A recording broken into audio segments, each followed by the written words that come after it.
Good evening, everyone, and welcome to today's webinar. Be Singular is a unique learning platform that empowers the young generation to create a real and responsible impact in the world by working on the technologies of the future. We teach exponential technologies to make our next generation better placed to solve global challenges. We also have a Be Singular Futures Leaders Club, which is a by invitation club only, comprising of a community of young dreamers who wish to work together and help create the world. Be Singular Social has organized these webinars in a non-profit entity that has been launched by Be Singular in collaboration with the Banyan, a leading child daycare center chain. Our objective is to invest our resources to help foster exceptional educational experiences and learnings for the families. I have a pleasure to introduce today's speaker, Nicholas Henderson. He is the director at Essai Education, India's leading admission consultancy. Nicholas graduated from Harvard in 2006. After graduation, he taught at Shrewsbury School in UK, Harvard, Yale, Princeton, MIT. Everyone knows these top universities in the US, but not many of us would know how to navigate smoothly with the complex admission procedure that it has. In this one-of-a-kind masterclass of an hour, Nicholas Henderson shares tips, tricks, and trade secrets about building a profile that helps you stand out and get to your chosen university. Presenting to you, ladies and gentlemen, from Be Singular Social, Nicholas Henderson. Thank you very much, Swati. I'm very glad to be here, and I'm so grateful to Be Singular and Banyan Learning for organizing these wonderful webinars. Even though we're all stuck at home, it's a chance for us to be together, and it's a chance for me to talk about my favorite topic, which is college admissions. I'm having a little bit of technical difficulties, so if my camera gets very slow, I might shut it off, but if it can stay on, I'll keep it on for as long as I can. Now, before I begin, I'm aware many of you will probably want to know about the implications of coronavirus on college admissions. The one thing we can say is that there will be fairly profound implications in the sense that we are already seeing some changes. For instance, the SAT and the ACT will probably become slightly less important in this upcoming application cycle because COVID has affected the number of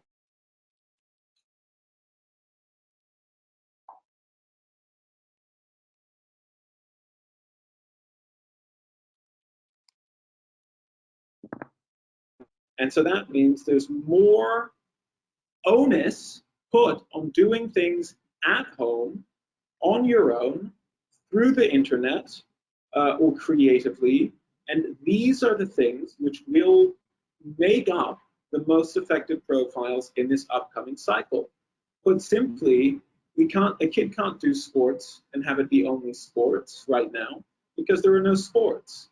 So it's about being creative, it's about being resourceful, and most of all, it's about understanding the basics of profile building so that each person feels empowered to adapt it to their own preferences. So with that being said, I'm going to share a short PowerPoint presentation that I've developed. And we're going to run through this. We're going to use some real examples. I'm going to share some really interesting case studies. And this should give everyone more of a sense of what it means to have a good profile. Okay? So I'm just going to share my screen. Bear with me for a moment. Cracking top US college admissions by Essai Education. First off, what is Essai? Essai Education is a company I started many years ago, and we focus on 3 core services: profile building, ACT and SAT training, and application support. I, of course, am Nicholas Henderson, and Swati introduced me very generously. I graduated from Harvard in 2006, and I wrote the Pearson's Complete Guide to the SAT. And then after that, I came to Delhi, and I've been in Delhi for almost 10 years. Now, I like helping people get in to the best universities.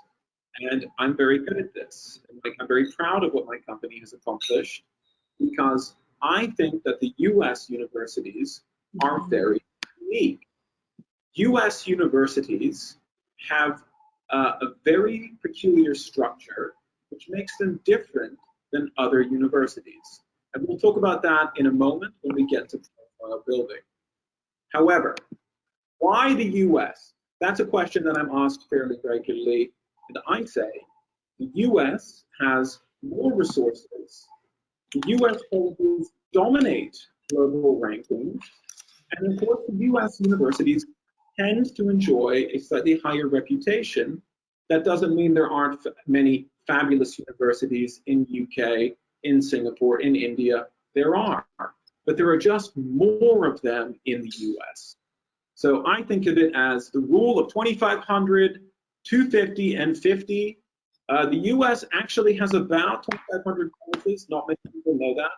Of these, 250 are good, really good. And of these, 50 are phenomenal. So this is what we try to help our students understand and work towards. How do you crack the top 50? Now, how do we go about it? Well, if anyone has seen me speak in a meeting or in a face-to-face interaction, they know I love to draw a triangle, and I can't do that right now, but I can describe it. I say that there are 3 core elements to a successful US application. Grades are the most important. Grades have the most weightage, and this should be intuitive because college is an academic environment, and the first thing they're going to look for is your success in your existing academic environment. They care about your grades. They care about 2 specific elements of your grades: how hard they are, that's the rigor, okay? And obviously colleges have a vague idea of which are the most challenging courses. And then they do care about your internal ranking. And this is a bit of a trade secret. Most schools do not publish their rankings, but every single teacher who has to write an LOR has the opportunity to rank a student. So your rankings matter. The next most important factor would be your standardized testing. That could be ACT or SAT.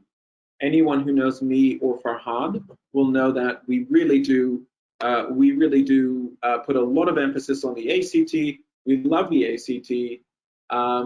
It's mostly important that you plan to take 2 attempts or even 3 attempts, and that you begin it in grade 11. Now, profile building is the other 25%, and that can start anytime.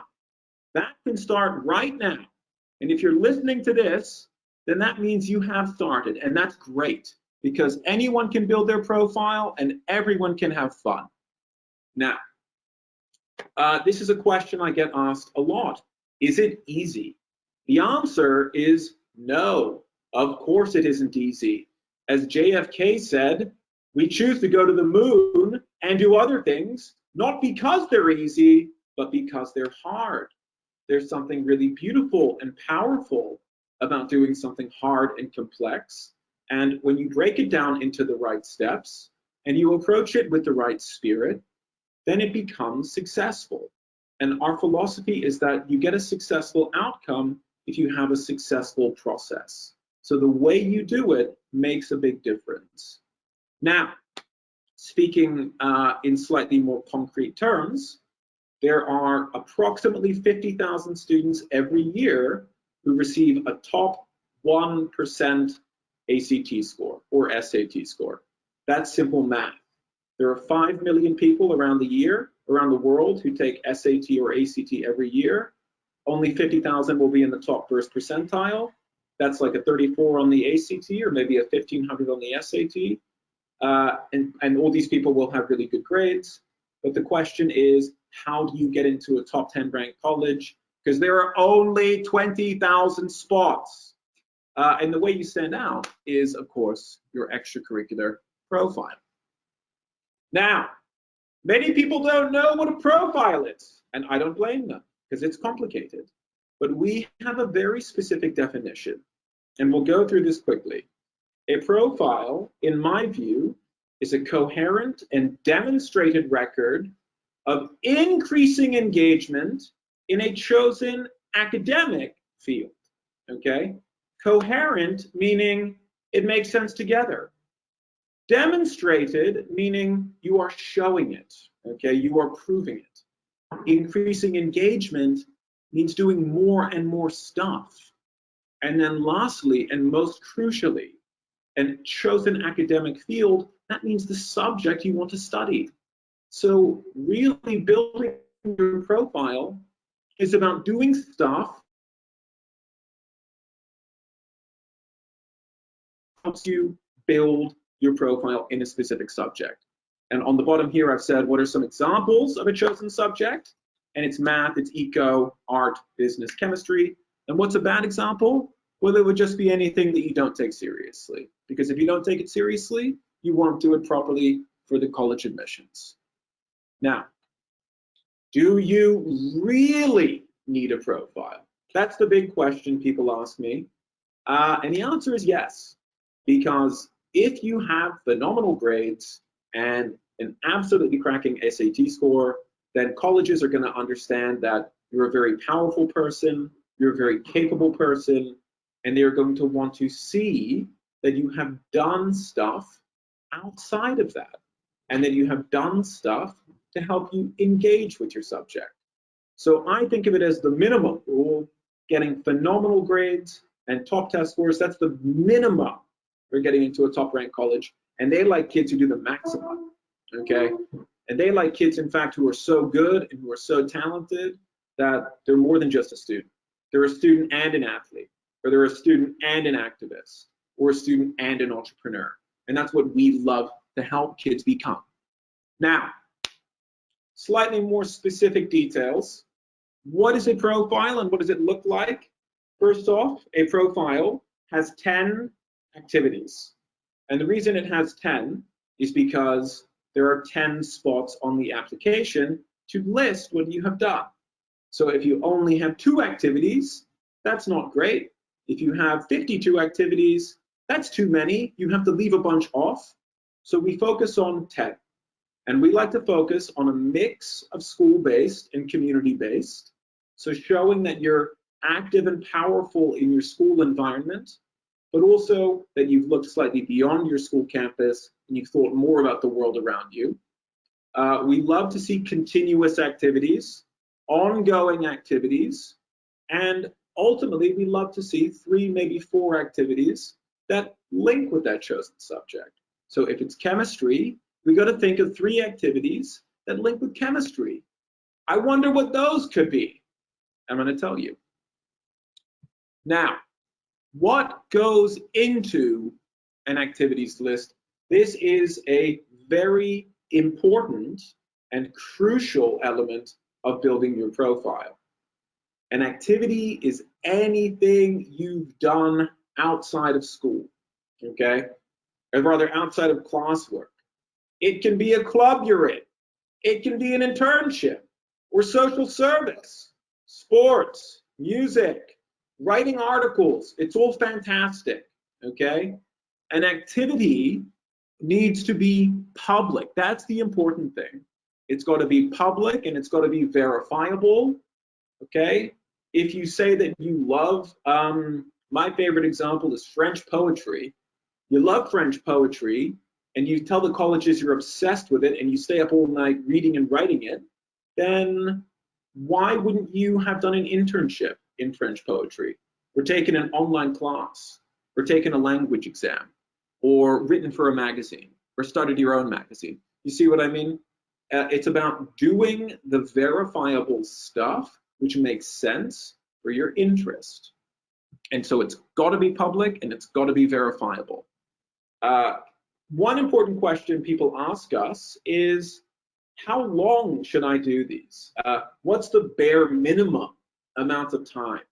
And of course, again, There is no minimum, because the way colleges get people to list these activities is they get people to list them in terms of the number of years you've done, the number of weeks in a year, and the number of hours in a week. And so the maximum, of course, would be 4 years, 50 or 52 weeks per year, perhaps, I don't know, 10 or 15 hours in a week. That would be usually only a really high-level sport, or potentially a very, very serious artistic pursuit. But, you know, that's the gold medal tier. And you can't have 10 of those. You can have one of them, maximum. We work on helping our students do stuff with a mix of continuous elements and standalone elements. It's okay to do things that are of short duration, but those have to be really, really coherent. So they have to make sense with your overall profile. If you, I don't know, for instance, if you're applying for biology and you have an internship in like a tire company, that won't really make a lot of sense. That'll just look like you've done something random. So our big thing is doing things with coherence and creativity. And never forget the Fortnite rule. Fortnite, not the video game, the duration of time. Most activities really should try to be 2 weeks or more. It gets a little bit too less if it's under 2 weeks. Now, what is a good activity? People ask this all the time. What can I do? Okay, how can I make myself stand out? And I say that you're already doing it. Chances are, if you're in grade 10, grade 11, or grade 12, you already have something that you've begun, which you enjoy, which we can build on, okay? In this sense, building a great activity and building a great profile, it's like a video game, because you've got to start simple, and then and only then can you unlock the higher levels, all right? So if you want to get to be a really top musician, grade 8 musician, that's an example of a very, very good activity. You've got to start at grade 1, okay? If you want to be a top actor, you've got to start from the beginning. If you want to do 20, 25 MUNs, we had a kid who did 75 MUNs once. If you want to be that kid, you have to take that first plunge. So what we say is there's no such thing as a bad activity. Any activity is good. Just start, okay? The key word, action within an activity. It's doing stuff, and it's getting out there, and it's getting feedback, okay? It's not just being by yourself in your room, but it's working with other people to share your ideas. So this is a big element of building a profile, and this is something people forget sometimes, because maybe they're shy, you know, and it happens. Now, attributes of really good profiles they have some things in common. Really good profiles definitely have 10 activities. They definitely have a few activities which happen over a period of time. I would say they definitely include an academic focus. So when someone is looking at it, they get a really clear sense of the subjects that you love. You know, it's like a plant. You got to tend to it. You have to maintain it, and then you'll see it flower, okay? So what we believe is that there's no such thing as a bad profile, okay, if you keep these certain attributes in mind. But if you don't, and you try to cut corners, then you don't even have a profile. You have what we call a profile. That's no good, okay? Everyone knows about profiles. Everyone's heard of those people. You know, a profile usually has a bunch of random activities that maybe aren't totally verifiable. Maybe they don't connect with an academic interest. Perhaps there's too much emphasis on leadership and maybe not so much on achievement, on doing stuff, okay? So I'm going to run us through a couple of examples, and I'm going to test you to see if you can tell what is a profile and what is a profile, okay? So this is a good one. Case study number 1, profile or profile. This is based on a real kid from several years ago. Now, student X is a really strong English student in grade 10. He enjoys writing and he gets super good grades in his English classes. He's already taken the SAT, gotten a 1550. Okay, this kid did a 1-week marketing internship and is thinking about starting a blog and maybe will enter some writing contests. So, is this a profile or is it a pro-fail? I can't hear you, but I'm hoping you're thinking that it's a pro-fail. This tragically is a pro-fail. You've got a really smart kid who loves the subject, who has like topped the SAT, but who hasn't really done much stuff. So what could this kid have done better? I mean, number one thing, demonstrate interest through public activity. That means definitely writing stuff in a blog and publishing it every week. Writing pieces for creative writing competitions.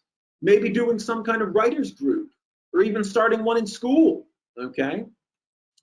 There's no leadership that has been demonstrated through action, okay? This person could have joined a writers group in Delhi or started their own. It's not complicated. You just get a bunch of friends together and you start writing stuff on a schedule. You get together and read it. After 10 batches, you make a little book, an anthology, okay? Maybe you can even begin one in school.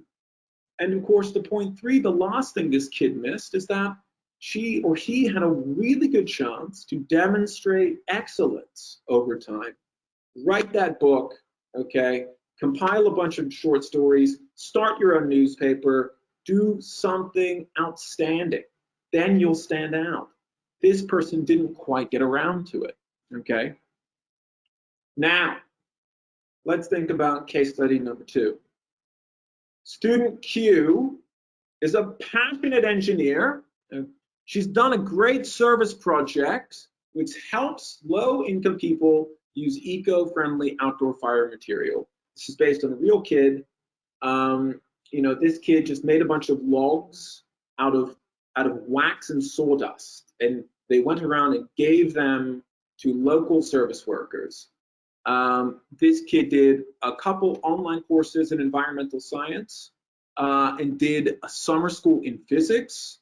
This kid also published a real paper in nanotechnology, super complex, and even basically started their school physics magazine. So it's an engineer who's done a service project that relates to engineering, that's done an online school course, that's done a summer school in physics, that's even written a top paper. Is it a profile or a pro-fail? I leave it to you guys. No, just kidding. This is not a pro-fail at all. This is a very, very, very good profile. Why is it good? Well, number one thing, student Q shows interest through public activity, okay? They researched topics and found top science journals. That's not easy. They wrote a paper. They submitted that paper, okay? They went the extra mile. They were, in a word, resourceful because they were full of their own resources. They were their best resource. Did they demonstrate leadership? I should think so. They started their own magazine. How do you do that? Well, you better convince your principal. How do you do that? That principal has to believe in you, and they have to believe in you over the course of years. You only get to that point by having that great equation, by having consistently been someone who's reliable, someone who's believable and authentic. You don't have to be like an academic rock star to have a good equation with your principal. You just have to have a good character, and this kid did. And of course, did this person demonstrate excellence over time? Oh goodness, yes. A really good paper, really interesting, very technical. That showed that they knew an awful lot about their subject to be able to write a paper like that.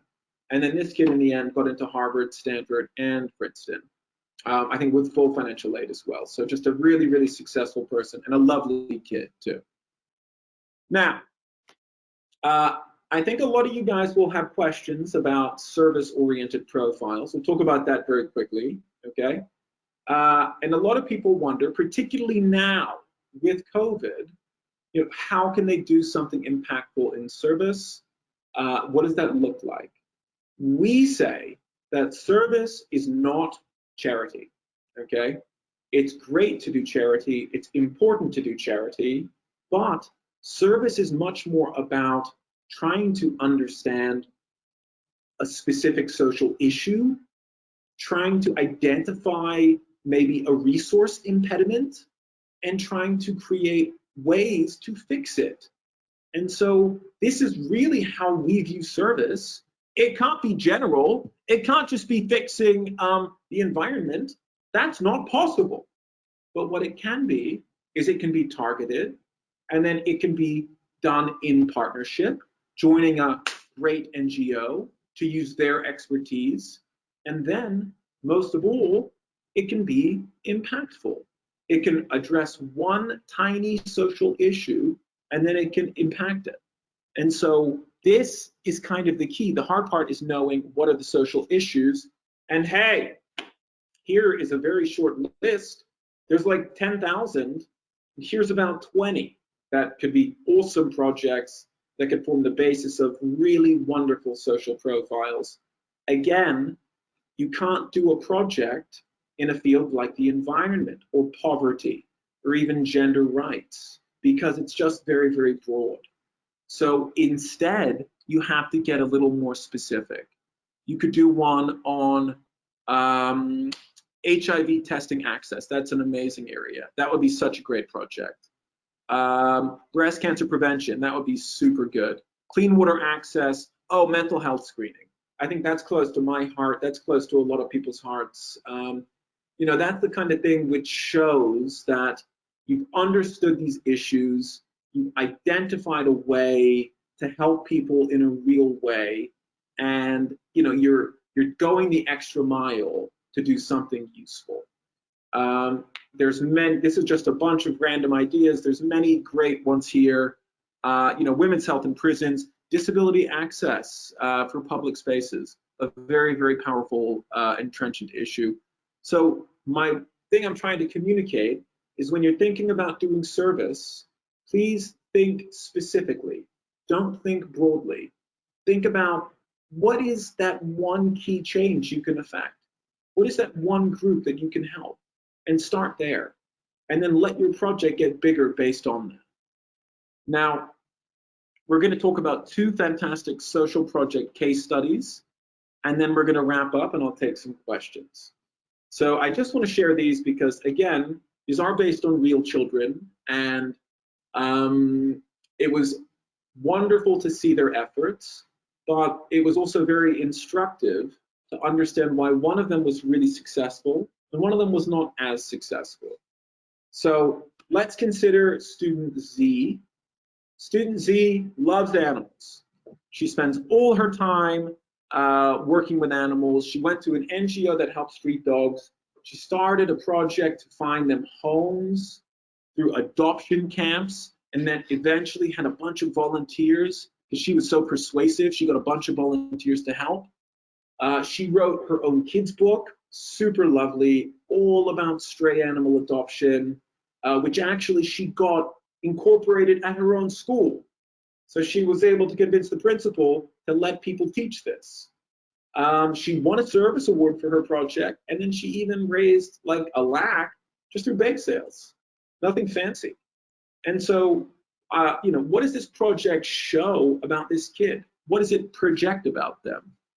I think, obviously, this project shows that this kid loves animals, okay? And that this kid has a huge interest in animal rights. But it also shows she is resourceful, she is humble, she is creative, okay? She has shown leadership through passion and action. That's one of our big phrases. She hasn't just shown leadership by being the boss of something. She's shown leadership by engaging in a topic and letting other people join her because they were so motivated by her work. Specifically, what she did right, she had an institutional partner, a really good NGO, and they were able to help her. And that made a big difference. You know, she didn't think she could go it alone. She knew the benefit of working with experienced professionals. She had a great creative product, something she could show to the colleges, an awesome kids book, super cute. And she had a quantifiable deliverable. You know, she had a bunch of adoption camps. We were able to say, oh, 5 adoption camps, 6 adoption camps. It just makes it easier for people to understand. Now, let's think about one more, and then I'm going to wind down. Social project number 2 is a case study about an engineer. Okay, and this kid was a really good student, budding engineer. Their interest was in e-waste, and they wanted to raise awareness about e-waste, you know, donation and recycling. So this person wrote a really good presentation and gave it a couple times. They put up some posters, and then they even made their own recycling bin in their colony, which they were kind of meant to connect with the local recycling firm, which didn't quite happen. You know, just because that obviously is a hard thing to do. So I guess I would wonder, what does this show about this kid? And I would argue that this kid does really well to begin with, but just makes a couple of simple mistakes, which could have been easily fixable.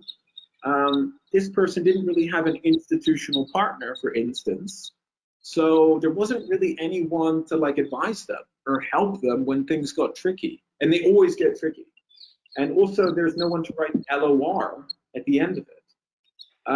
This kid didn't really have a quantifiable deliverable. In that an info session, it's a little nebulous, it's a little fuzzy.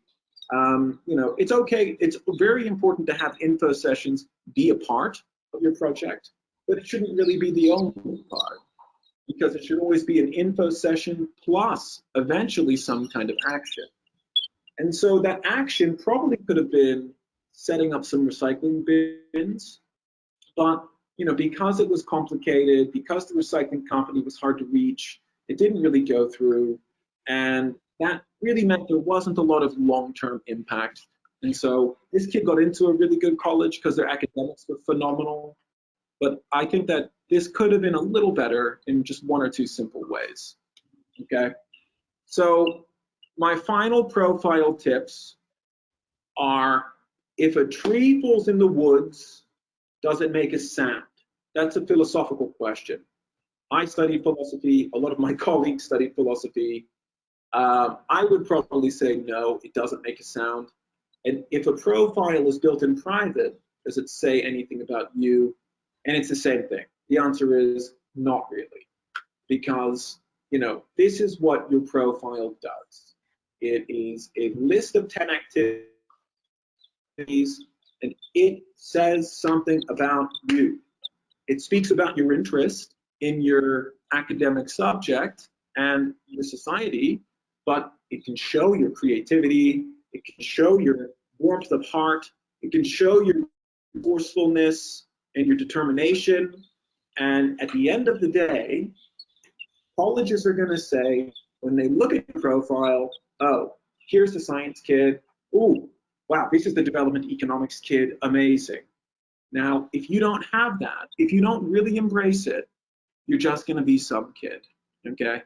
And we say, don't be some kid, be who you are. Everyone has something wonderful. So find it and build it. Now, that concludes the lecture component of this presentation, and I would be delighted to take any questions if there are any